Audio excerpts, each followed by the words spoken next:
শীতের সবজিতে মূলা অনেকেই অপছন্দ করেন খেতে, কিন্তু আমি বলছি মূলাটা এভাবে ভাজি করে একদিন খেয়ে দেখুন। মূলার ফ্যান হয়ে যাবেন রীতিমতো। তো আসসালামু আলাইকুম। হ্যালো গাইস, কেমন আছেন? তাবাসসুম ক্রিয়েশনের নতুন আরও একটি সহজ রেসিপি নিয়ে আমি হাজির হলাম। যারা মূলা খেতে পছন্দ করেন না তারা একবার এই বাসায় এই রেসিপিটা ট্রাই করে দেখবেন, মূলার ফ্যান হয়ে যাবেন রীতিমতো। তো আমি প্রথমেই মূলা ভালো করে ক্লিন করে ছিলে তারপরে এভাবে গ্রেট করে নিয়েছি। এখন সামান্য হলুদ আর লবণ দিয়ে সামান্য একটু ভাপিয়ে নিব। এই তো 80% সিদ্ধ হয়ে গেলে এই যে দেখুন কিভাবে, এখন এই পর্যায়ে আমি নামিয়ে নিব। তো আলাদা একটা প্যানে আমি সামান্য খাবারের তেল দিলাম। এখানে একে একে পেঁয়াজ কুচি, মরিচ ফালি যার যার স্বাদ মতো দিয়ে নেবেন, আর রসুন কুচি দিবেন।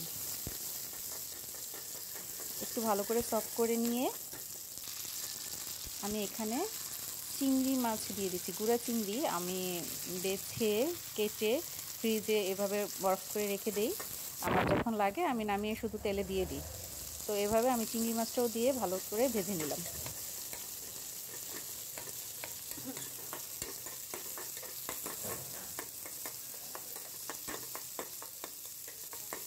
সামান্য একটু লবণ দিয়ে দিব। যারা মূলার স্মেল পছন্দ করেন না তারা চাইলে ভাপিয়ে পানিটা ফেলে দিতে পারেন। তো আমি এখানে পানিটা রেখে দিয়েছি।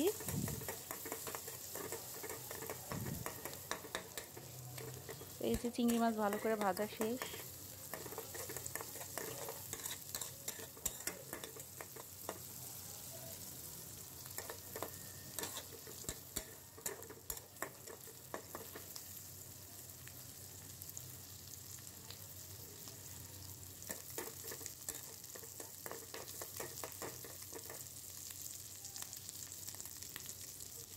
এখন আমি সেদ্ধ করে রাখা মূলাটা দিয়ে নিব। এখন তেলে ভালো করে ভেজে নিব। এখানে অবশ্যই মূলার লবণটা চেক করে নেবেন।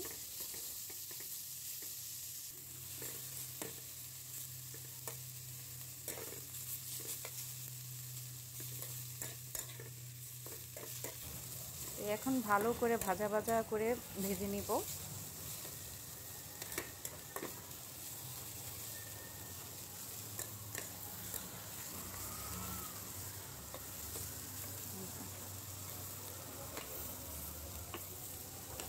এই ভাজিটা চিংড়ি মাছ ছাড়া যে কোনো মাছ দিয়েও করা যায়, টাকি মাছ দিয়ে করলেও ভালো হবে।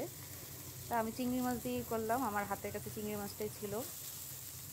তো নামানোর আগে এভাবে বেশি করে ধনেপাতা কুচি দিয়ে দিব।